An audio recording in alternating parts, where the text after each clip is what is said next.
Assalamualaikum warahmatullahi wabarakatuh. Salam sejahtera teman-teman. Bersama channel Hendarto Eka. Pada hari ini tanggal 16 Sabtu Mei 2026 kita akan mengupas mengenai perizinan penanaman tiang fiber optik. Teman-teman, izin penanaman tiang di wilayah terkecil yaitu kelurahan atau desa atau kuwu atau padukuhan atau dusun itu harus kita lakukan secara baik dan benar dan betul-betul aman. Teman-teman, yang paling penting kalau di pedesaan atau di kelurahan atau di perkuwuan atau di padukuhan atau di desa, kita harus betul-betul izinnya dari atas ke bawah. Jadi pertama-tama kita lakukan pertemuan dengan Pak Kades, Pak Lurah, atau Pak Kuwu, atau Pak Duku. Beritahukan maksud dan tujuan kita. Assalamualaikum warahmatullahi wabarakatuh. Salam sejahtera Pak Kuwu, Pak Desa. Ini saya Hendarto dengan melakukan perizinan di wilayah Bapak, di mana kita akan memperluas, memberikan suatu layanan jaringan internet yang lebih baik dibanding yang lain, yang mana jaringan internet kami ini akan kami laksanakan untuk memperluas jangkauan sehingga warga dapat menikmati jaringan internet yang terbaik dari kami. Nah, tentunya Pak Lurah atau Pak Kades, kalau bisa dalam hal ini, karena kita melakukan penanaman tiang yang tentunya akan menimbulkan pro dan kontra bagi masyarakat, maka sebaiknya mohon kalau bisa nih Pak Lurah, Pak Kades, kita mengundang warga RT dan RW di suatu tempat yang waktunya kita tentukan, tempatnya kita tentukan, agar dapat mereka memahami apa itu jaringan infrastruktur internet. Pak Lurah, jaringan internet kita ini terdiri dari dua, satu melalui udara atau areal, yang kedua adalah melalui bawah tanah atau underground. Untuk bawah tanah biasanya dilakukan dengan penggalian boring, dan yang kedua yaitu trenching. Nah, tetapi di sini kita membutuhkan waktu yang cepat dan biaya yang sederhana, maka kita melakukan dengan penanaman tiang. Pak Lurah, yang kita terdiri dari tiang 6 meter, 7 meter, 9, 11, dan 13. Dan kenapa kita tiangnya tinggi?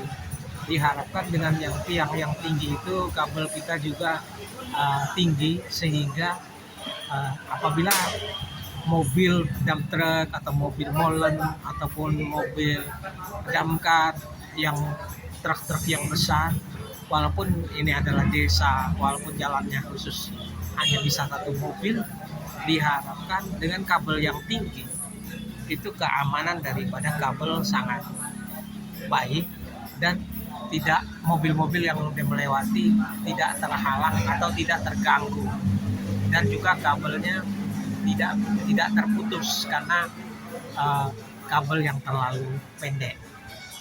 Kemudian juga Pak Lurah, dengan adanya sosialisasi kita bersama dengan RT RW sama warga dan sesepuh, mereka dapat memahami apa itu penanaman tiang. Jadi penanaman tiang ini jarak idealnya adalah 50 meter. Tetapi yang paling ideal adalah jarak yang bisa fleksibel, dikarenakan setiap wilayah itu berbeda, Pak Lurah atau Pak Kades.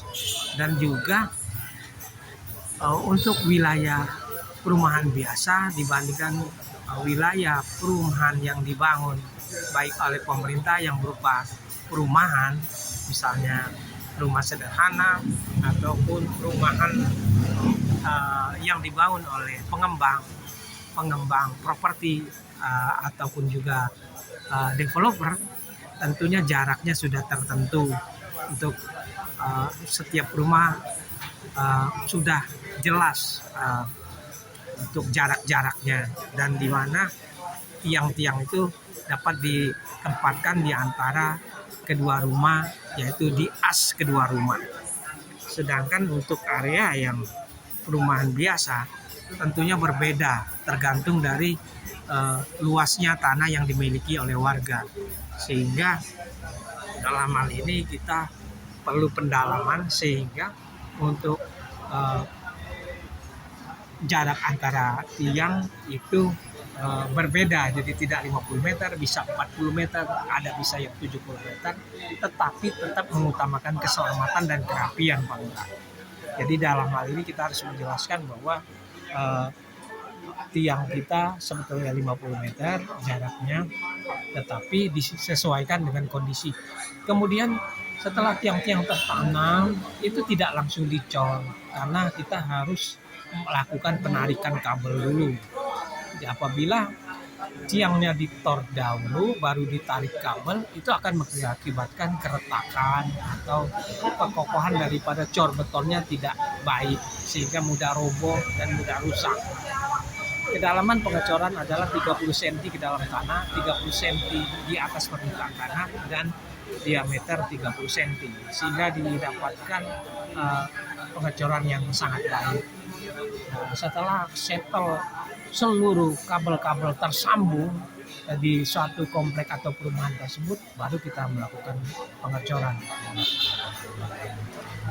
Kemudian yang paling dipentingkan dari suatu perusahaan perizinan penanaman tiang adalah kenapa harus RT, RW, dan warga dihadirkan adalah agar dalam hal pengerjaan nanti tidak ada lagi warga yang tidak tahu bahwa ada kegiatan penanaman tiang, kemudian warga tidak tahu bahwa tiba-tiba ada tiang di depan rumahnya. Jadi dengan dihadirkannya dengan kita melakukan sosialisasi itu sangat baik sekali. Kemudian juga untuk mengkoleksi atau mengkolek tanda tangan RT RW lebih gampang, karena apabila dikumpulkan di suatu tempat bisa dalam hari itu juga kita melakukan penandatanganan, karena perusahaan tidak dapat melakukan penagihan pekerjaan apabila tidak ada tanda tangan RT RW. Jadi dalam hal ini sangat dibutuhkan sekali. Teman-teman, bermacam-macam area di lokasi di Indonesia ini. Ada area terutama di Jawa terdiri dari 3 komponen, Jawa Barat, Jawa Tengah, dan Jawa Timur. Dan yang paling sangat berhati-hati adalah Jawa Barat, yang mana dalam melakukan perizinan di sini banyak sekali unsur organisasi masyarakat yang apabila kita tidak melakukan pendekatan lebih dahulu atau melakukan sowan atau bertemu dulu dengan organisasi-organisasi masyarakat ini, maka pekerjaan kita dalam perizinan untuk melakukan penanaman tiang ini akan menjadikan suatu hambatan juga. Jadi teman-teman, dalam hal ini untuk perizinan itu jangan sampai terlena bahwa kita harus mendaftarkan izin di komplit. Jadi baik dari kelurahan atau kepala desa, kemudian kepala dusun, kepala RW, RT, dan warga. Jadi apabila izinnya komplit dan semua mengetahui bahwa akan ada kegiatan di area tersebut, akan lebih memudahkan pekerja. Kadang-kadang pekerja akan marah karena pekerjaannya terhambat dan mereka tidak mau tahu. Jadi dalam hal ini perizinan betul-betul harus betul-betul teliti. Dan untuk wilayah-wilayah besar itu adalah izin dengan institusi, baik daripada izin dari PU nasional, PU provinsi, PU kota, dan PU kabupaten, serta izin dari PT KAI Kereta Api Indonesia ataupun izin dari Jasa Marga Jalan Tol. Jadi berbeda-beda teman-teman. Jadi dalam hal ini, dalam melakukan perizinan itu sangat penting. Nah, teman-teman yang sangat berhati-hati sekali, untuk penanaman tiang itu tidak semudah pada saat waktu awal bahwa jaringan internet itu hanya ada 1-2 provider. Sekarang sudah banyak sekali provider sehingga sudah banyak tiang-tiang. Jadi ini perlu melakukan pendekatan yang lebih intensif dan lebih melakukan pendekatan yang sangat berhati-hati. Jadi semua unsur harus sangat dilibatkan. Karena berbeda pada waktu saat dahulu bahwa internet itu di suatu daerah belum tentu ada, sehingga apabila ada jaringan internet masuk, mereka lebih antusias daripada ada yang sudah ada. Banyak sekali perbincangan yang mengatakan bahwa wah, buat apa lagi nih, sudah ada 3, 4, 5 tiang masih ada lagi masuk provider baru, buat pusing aja. Belum lagi kabel-kabel yang berseliweran, itu sangat berbahaya sekali. Bagaimana kena leher, bagaimana kalau nyangkut, bagaimana nanti merusak genteng, merusak tanaman, dan mengganggu pemandangan. Jadi banyak hal-hal tersebut. Jadi kita harus lebih melakukan pendekatan yang rasional dan estetika yang baik. Tetapi dalam hal ini teman-teman jangan kecil hati. Ya itulah gunanya adanya bagian perizinan. Jadi kalau bagian perizinan tidak berhasil, namanya bukan staf perizinan dong. Jadi kita harus bagaimana kita dapat melakukan perizinan di area yang sudah banyak tiang. Jadi betul-betul pemahaman dan pemberitahukan bahwa penanaman tiang itu tidak boleh di lahan warga dan harus diketahui warga.